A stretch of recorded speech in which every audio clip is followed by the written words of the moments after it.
Eu quero falar nessa manhã sobre amadurecimento. Só que amadurecimento pelo conhecimento cristão. E para tanto eu quero ler 3 versículos de 1 Coríntios, capítulo 3, quando o apóstolo Paulo cita um adjetivo muito importante, que vai nortear toda a visão de maturidade na vida da gente. Paulo estava na igreja de Corinto, a igreja que mais recebeu do Senhor. A igreja de Corinto foi a igreja que mais recebeu da parte de Deus aquilo que uma igreja precisa para servir ao Senhor. Nenhuma igreja recebeu tantos dons e tantos talentos quanto a igreja de Corinto. Talvez fosse a igreja de Corinto a igreja da admiração de Paulo. A igreja de Filipos, a igreja da gratidão. Mas a igreja de Corinto, a igreja da admiração. Porque o apóstolo Paulo, ele nasce para o cristianismo em meio a um movimento do Cristo sobrenatural. E ele aprendeu a lidar com as coisas sobrenaturais. Quanto que nas demais igrejas da Ásia Menor, de toda a Caia e de toda a Judéia, era culturalmente trabalhar-se nas coisas naturais. Tanto é que a igreja de Éfeso tem uma dificuldade muito grande de expandir o reino de Deus nos seus dias, por causa da deusa Diana que tinha em Éfeso. O povo da cidade de Éfeso estava acostumado com as coisas sobrenaturais, mas a igreja não. A igreja estava acostumada com as coisas naturais. A igreja de Corinto era diferente, gente. Era a igreja do sobrenatural de Deus. Só que eles não souberam aproveitar. E no capítulo 3, o apóstolo Paulo fala assim: irmãos, não lhes pude falar como a espirituais, mas como a carnais, como a criança em Cristo. Dei-lhes leite e não alimento sólido, pois vocês não estavam em condições de recebê-los de fato. De fato, vocês ainda não estão em condições, porque ainda são carnais, porque visto que há inveja e divisão entre vocês, não estão sendo carnais e agindo como mundanos? Essa é a pergunta que o apóstolo Paulo faz à distância da cidade de Corinto. Ele estava em Roma quando ele escreve aos Coríntios. Eu quero hoje, gente, de forma muito sucinta, falar para os irmãos que é muito comum que pelo tempo de vida cristã, nós queremos às vezes medir o tamanho da maturidade. Mas essa régua não serve, gente.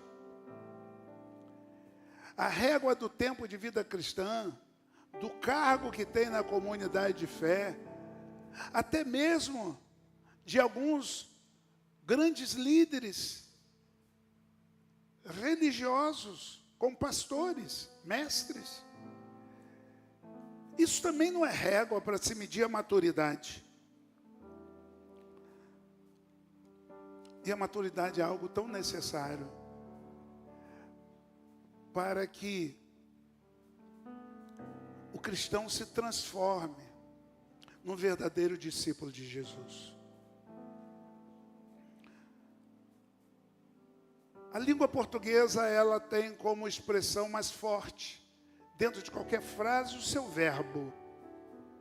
O verbo é o que traz esclarecimento, é o que dinamiza, é o que adjetiva, é o que traz poder para a frase. Já no grego é diferente. No grego é o adjetivo que traz toda a clareza de uma frase. E o Novo Testamento, gente, ele recebe um adjetivo, 19 adjetivos, que vai trabalhar a questão da vida de um discípulo maduro. É teleio.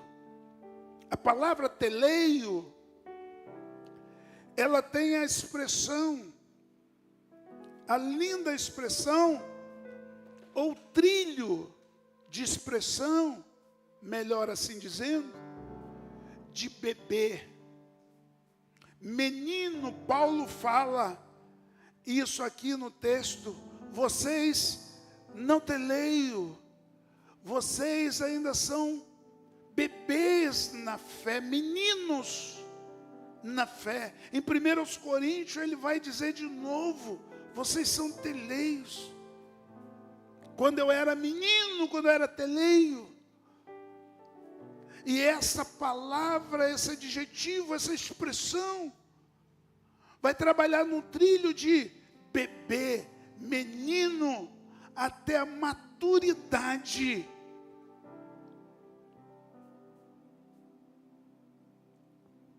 Ou até a perfeição. A palavra teleio serve para bebê, para menino, para maduros e para perfeição, quando se trata de Cristo. Sendo assim, gente, na realidade a maturidade não significa tempo de vida cristã. Uma visão madura para se relacionar com Ele, Deus, pela grandeza da sua obra, mas também pela dificuldade da mesma. Gente, é preciso muita maturidade para trabalhar no trilho de Deus. Deus, ele sai de uma formação de um povo que ele chama povo hebreu, os hebreus. E como foi difícil para Deus formar o povo hebreu e fazê-los entender que havia algo para o futuro. Ao ponto de Deus ter que pegar esse povo e colocar num cativeiro egípcio, para que esse povo pudesse entender que Deus não era Deus só para aqueles dias, só para aquele tempo. Gente, o cristão iludido pensa que a preocupação de Deus é só com a sua vida, com a sua família, ou com o seu tempo. Não é, gente.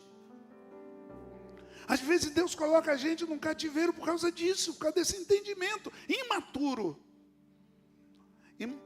Entendimento de bebê, de criança, de menino, que não suporta uma palavra, um alimento mais sólido, mais forte. Como que Deus lutou para transformar esse povo hebreu e transforma em Jacó, quando ele transforma para a nação de Israel, transformando essa nação em 2 reinos, reino do norte e reino do sul. Agora nós temos Judá, agora nós temos a grande Jerusalém, agora nós temos a nação de Israel. Mas como que aquele povo não entendeu também que era futurístico o Deus que ele servia? Não era um Deus só para aquele tempo, era um Deus para todos os tempos. A imaturidade foi tão grande, tão grande, tão grande, que Deus espera o ápice da imaturidade daquela nação. E aí Deus envia Jesus. Como que Jesus pegou o povo imaturo, ao ponto de Jesus falar: olha, o vinho que eu trago para vocês é muito forte, vocês não vão suportar. Vai haver uma explosão dentro de vocês, que vocês vão espalhar-se para tudo quanto é canto. O tecido que eu trago para vocês é um tecido muito, mas muito especial. Não dá para colocar no remendo de vocês. E Deus então, em Jesus, Deus implanta, Deus traz o que nós somos hoje, a igreja. E a igreja surge numa maturidade tão grande. Estevão oferece a sua vida como sacrifício pela igreja, porque entendeu que a vida em Cristo era uma vida futurística, não uma vida só para aquele tempo. Pedro entrega a sua vida em sacrifício, Tiago, Barnabé, Bartolomeu e tantos outros homens, Mateus e tantos outros. Até João, que vai até o final da sua estadia na terra, morrendo de velhice, entende completamente que o Cristo não era o Cristo para aqueles dias só. Escreve o livro de Apocalipse, um livro apocalíptico, mas também um livro futurístico, um livro para o futuro.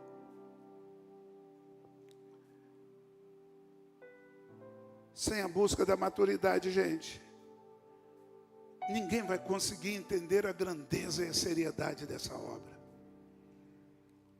O que nós estamos fazendo é algo tão sério, mas tão grande, tão perfeito, que infelizmente alguns não conseguem alcançar a profundidade, a grandeza, o tamanho. O apóstolo Paulo, escrevendo ao povo de Corinto, ele diz que não esperava tão grande falta de maturidade neles, porque eles receberam tanto privilégio nos dons espirituais, tanto privilégio nos talentos. Era um povo talentoso, um povo dotado de dons, que brigavam até por quem tinha dons. Será qual é o maior de todos os dons? Havia uma certa vaidade, por causa da imaturidade. E Paulo, escrevendo a esse povo, ele entra num processo tão grande de tristeza na alma, que ele diz: falando a vocês, quando tive que falar como a bebês na fé, como a teleios, como a meninos, porque vocês eram tão carnais, vocês estavam tão despreparados. A palavra carnal aqui, gente, era falta de preparo. Vocês estavam tão despreparados que não tinha como receber o que eu tinha para dar. Porque se eu desse, eu mataria todos vocês. Quais foram os motivos pelos quais o povo de Corinto não cresceu diante de Deus? Tinha tudo para crescer. Era para ser muito maior do que a igreja de Jerusalém, a igreja de Corinto. E foi uma das igrejas mais problemáticas de toda a Ásia Menor. Quais foram os motivos pelos quais eles não cresceram diante de Deus? Primeiro motivo, gente, porque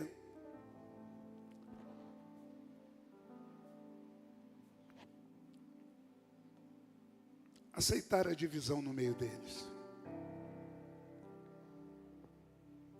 Eu sou de Paulo.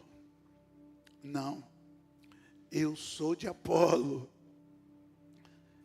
Crentes maduros não colocam nenhum homem acima da obra de Deus. Versículo 4. Pois quanto alguém diz, eu sou de Paulo, outro, eu sou de Apolo, não estão sendo mundano? A pergunta de Paulo. O discípulo de Jesus, ele não coloca ninguém entre ele e Jesus.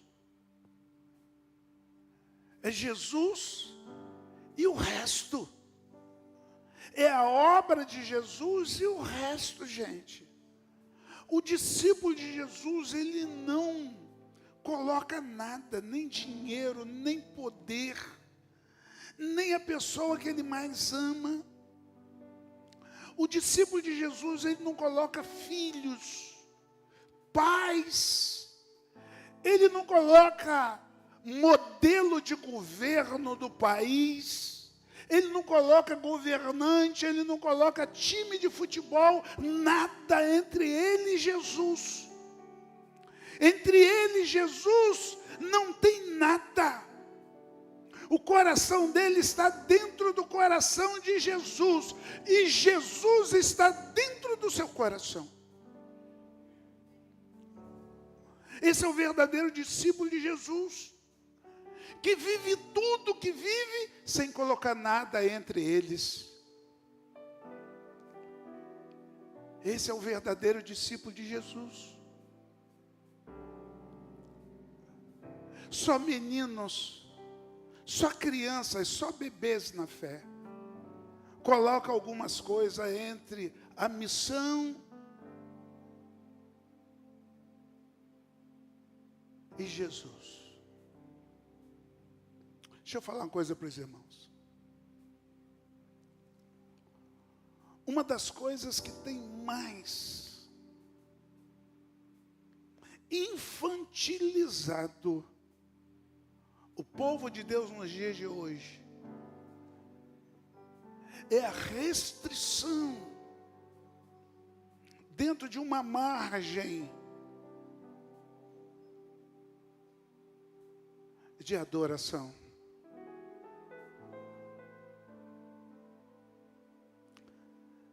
Eu queria que você guardasse o que eu vou falar agora.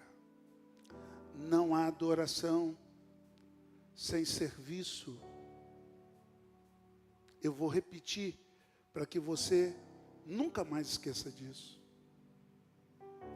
Não há adoração sem serviço. Nada é mais importante para Deus do que o serviço.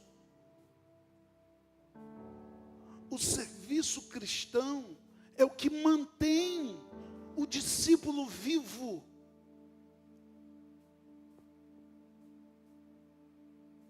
E eu faço uma comparação bem remota para que você entenda melhor.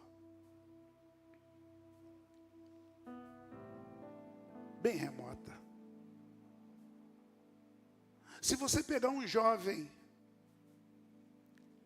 que se formou na melhor faculdade do mundo, em Harvard, e se tornou um dos profissionais mais gabaritados na área em que ele se formou. E se você tirá-lo do meio acadêmico e lançá-lo ao mundo para que ele sobreviva daquilo que ele se preparou para sobreviver, mas se ele não arrumar um serviço, ele vai morrer de fome. Ele está morto. Sem serviço, ninguém tem vida diante de Deus.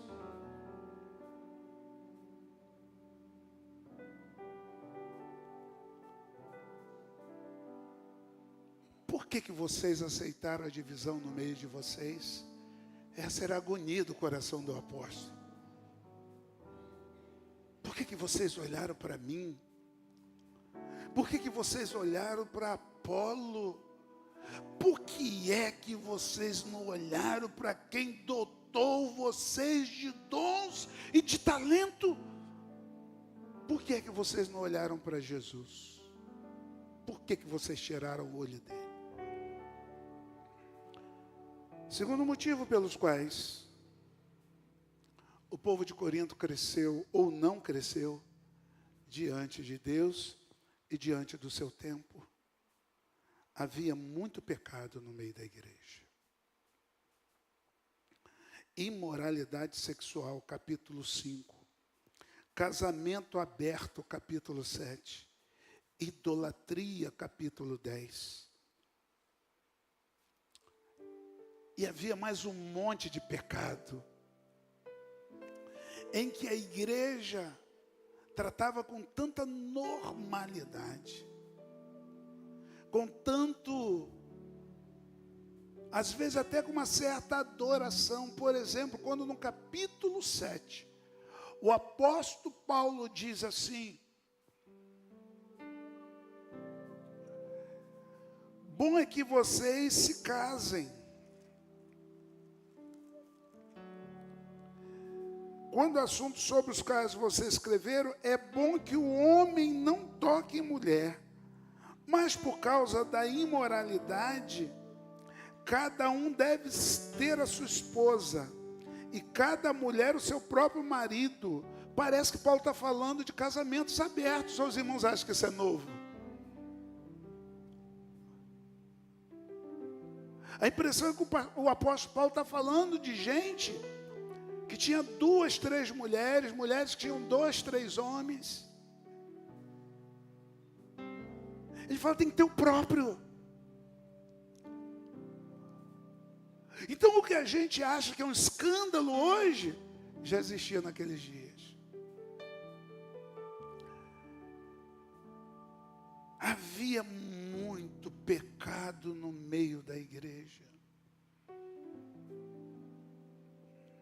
Nós às vezes colocamos o nosso coração em coisas tão naturais que Deus não fez. Por exemplo, uma das maiores loucuras no nosso meio é a música. Vocês sabiam disso? Porque não foi Deus que criou música gospel. Se você for lá nos Salmos, os Salmos eram, na realidade, movimentos na vida dos salmistas.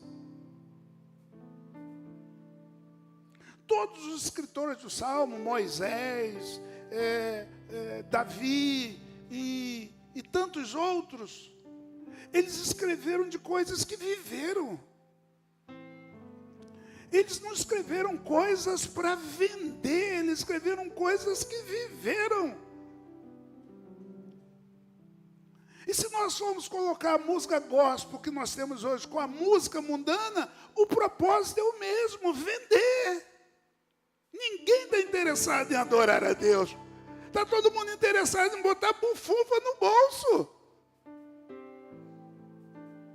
E nós achamos ridículo alguém cantar uma música que nós chamamos de mundana. Há tantas letras nossas que são tão mundanas, que agride tanto a Deus.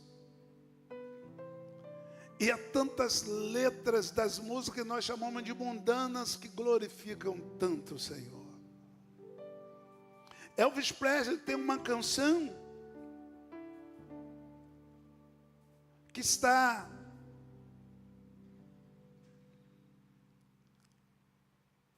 no catálogo dos mundanos, mas que é uma canção de adoração profunda.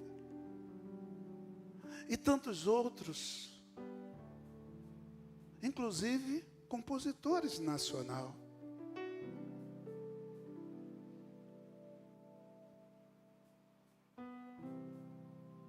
Pecados.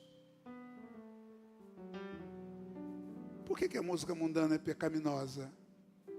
Porque adora outros deuses. E as que não adoram outros deuses? Por que elas são pecaminosas? Porque a visão é a mesma, ganhar dinheiro, virar ídolo, ser famoso. A visão é a mesma. Aonde está o pecado? E o que é pecado, às vezes, nós tratamos com naturalidade. Muita naturalidade. Quantas mulheres cristãs desrespeitando seus maridos? Isso é pecado. Isso é pecado. Quantos maridos amando o carro, amando casa, amando o trabalho e não amando a mulher? Isso é pecado. O que é pecado, às vezes, nós tratamos com naturalidade. O que não é pecado, nós tratamos como pecado. Quando é que nós vamos amadurecer? Terceiro motivo pelos quais o povo de Corinto não cresceu: a falta de respeito com o chamado de Deus na vida do líder. Capítulo 9 diz assim: não sou livre, não sou apóstolo, não vi Jesus, nosso Senhor, não são vocês resultado do meu trabalho no Senhor? Ainda que eu não seja apóstolo para outros, certamente sou para vocês, pois vocês são selo do meu apostolado no Senhor.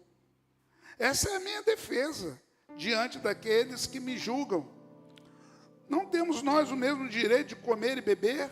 Não temos nós o direito de levar conosco uma esposa crente, como fazem os outros apóstolos, os irmãos do Senhor e Pedro? Ou será que só eu e Barnabé não temos direito de receber sustento sem trabalhar? O que o apóstolo estava reclamando é que, com a imaturidade de um povo cheio de dons espirituais e cheio de talentos, havia uma discordância muito grande para que ele e Barnabé recebessem a oferta de Corinto. Eles mandavam tudo para Jerusalém, porque era Jerusalém que mandava na história do cristianismo. Pedro estava em Jerusalém, a central estava em Jerusalém. E para fazer uma média com Jerusalém, eles mandavam tudo para Jerusalém. E refugavam o ministério do apóstolo. Mas Paulo foi o primeiro que pregou em Corinto. Foi através de Paulo que eles conheceram a Jesus. E nem assim eles respeitaram o apóstolo. Era imaturo porque faltava respeito com o chamado de Deus na vida do líder. Sabe, gente, não é fácil viver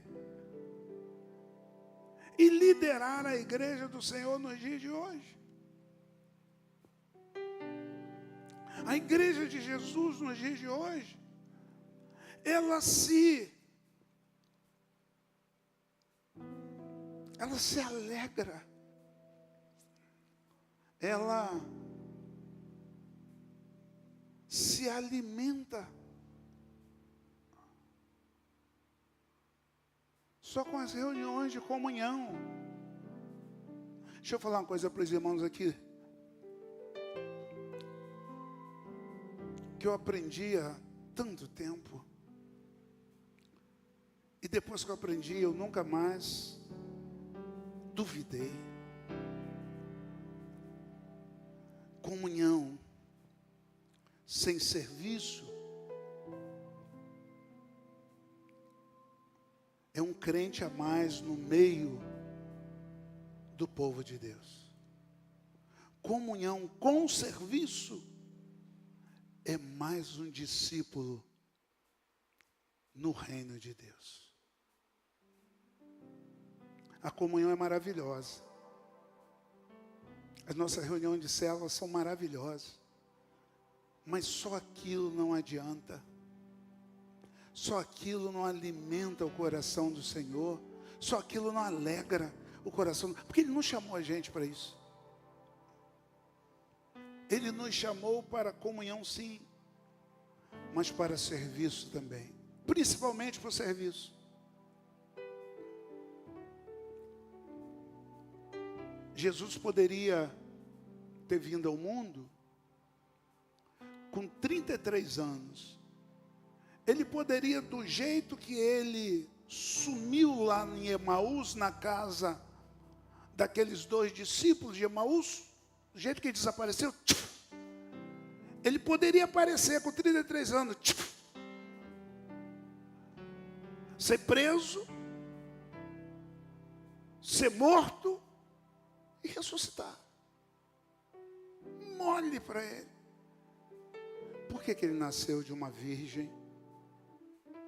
Por que ele passou por todo o trâmite que todos nós passamos? Desde o primeiro dia, desde a mamada no peito da mãe de Maria, até a sua morte. Porque Jesus precisava ensinar para a gente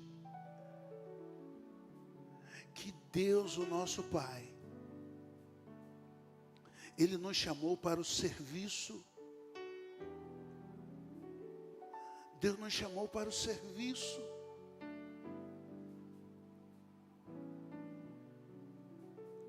Porque a Bíblia diz que Ele é Deus de vivos e não de mortos.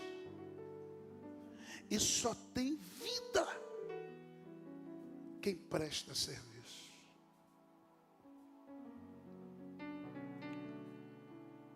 Por último, para a gente almoçar, por que a igreja de Corinto não cresceu diante de Deus, mesmo recebendo tantos dons, tantos talentos? Porque havia ciúme e inveja no meio do povo. E nós precisamos tomar muito cuidado com esses 2 sentimentos diabólicos. Verso 13, ainda que eu falasse a língua dos homens e dos anjos, se não tivesse amor, serei como um sino que ressoa, como um prato que retine. Ainda que eu tenha o dom de profecia e saiba todos os mistérios e todo conhecimento e tenha fé capaz de mover montanhas, se não tiver amor, nada serei.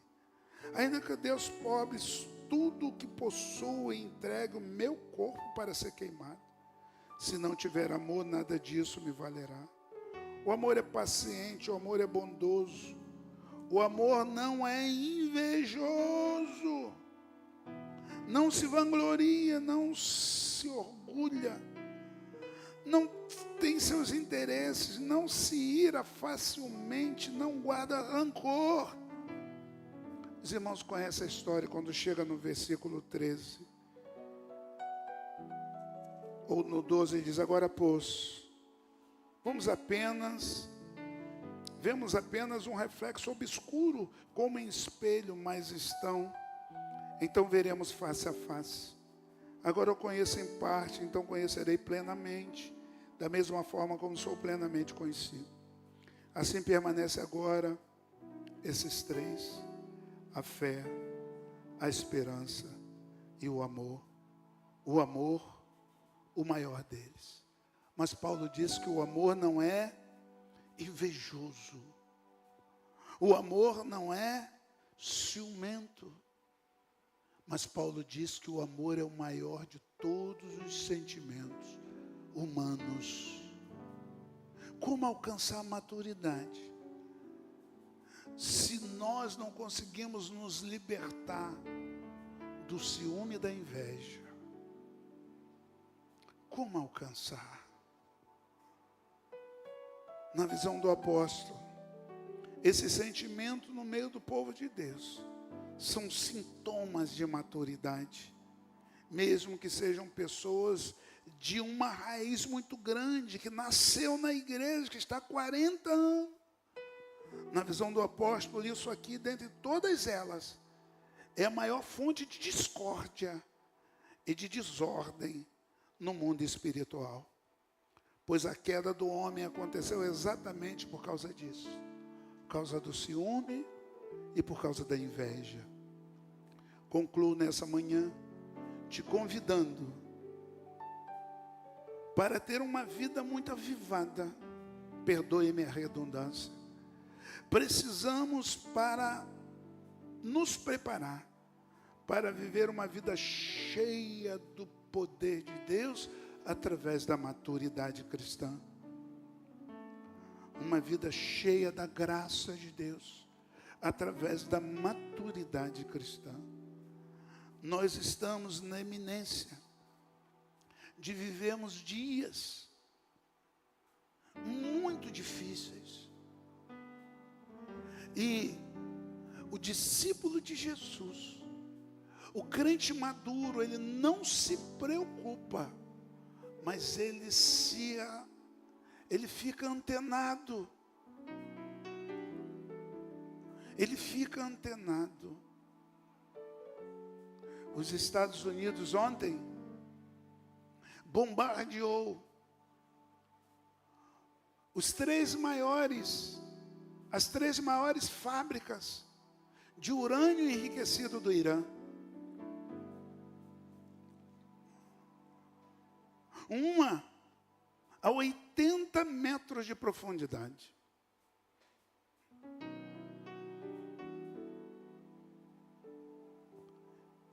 E ontem, antes de dormir, eu ouvi uma repórter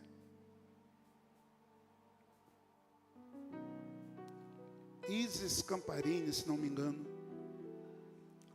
dizer que não tem nenhuma radiação onde eles explodiram. Se não tem radiação, não tinha urânio. Aonde está esse urânio do Irã? Porque se o Irã lançar uma bomba na atmosfera, uma bomba nuclear, eu e você aqui no Brasil vamos virar caveira. Nós vamos morrer. O mundo todo vai morrer. O crente maduro, ele não se preocupa, mas ele se atena. E ele percebe que os dias estão findando. E que nós precisamos, como nunca, de serviço. De serviço. Porque o Senhor Jesus está muito próximo de voltar. E sem serviço, nós seremos indesculpáveis diante do Senhor. Nós não teremos desculpa. Ah, Senhor, aquela pessoa que trabalhava comigo era católica, era espírita, Senhor. E Deus vai te perguntar: cadê os dons que eu te dei? Aonde você colocou os talentos que eu te dei? Onde você enterrou?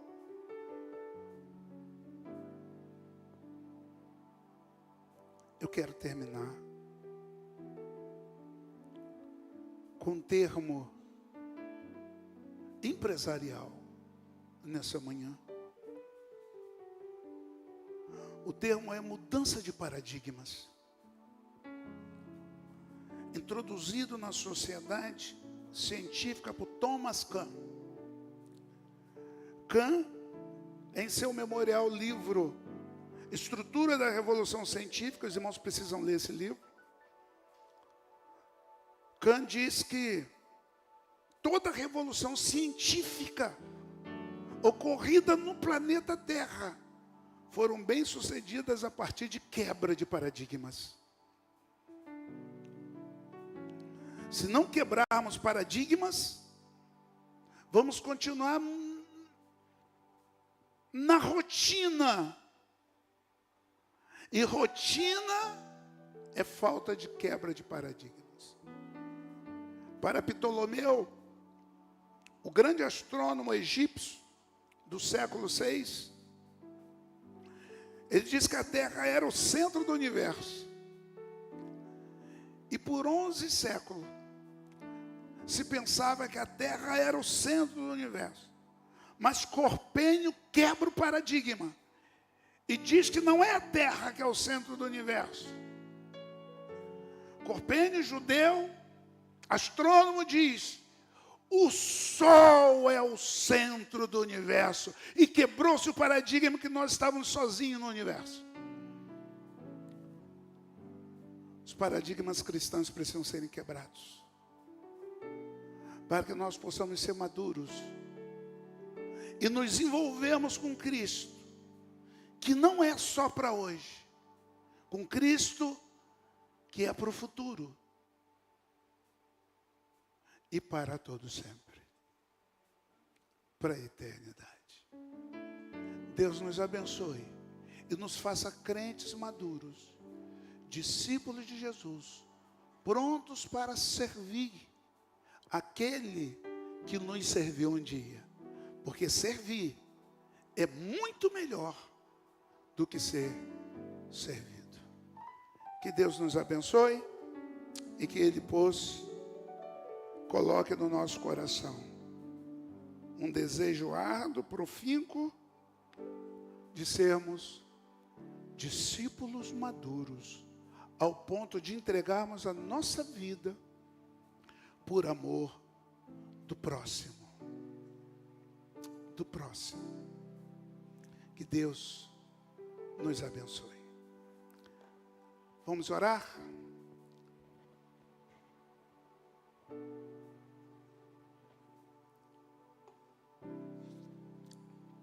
Vamos colocar de pé para falarmos com o nosso Pai.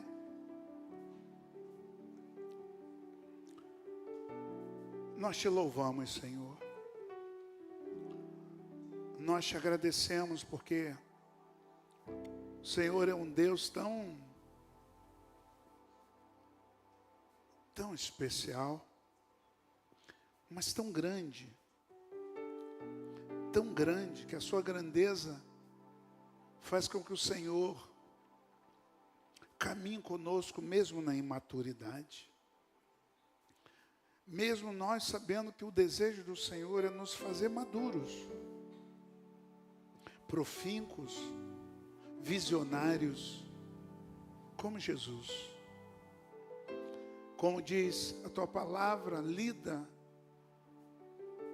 em 1 Coríntios capítulo 13, até que nós cheguemos à estatura do varão perfeito. A maturidade de Jesus. O Senhor caminhará conosco, nos dando dia após dia, momento após momento, motivos nobres para a maturidade, para maturarmos. Nós te amamos, Senhor. Nós bendizemos o teu nome, no poder do Espírito e no nome de Jesus. Aleluias. Amém e amém. Até logo mais, gente. Deus abençoe o seu coração.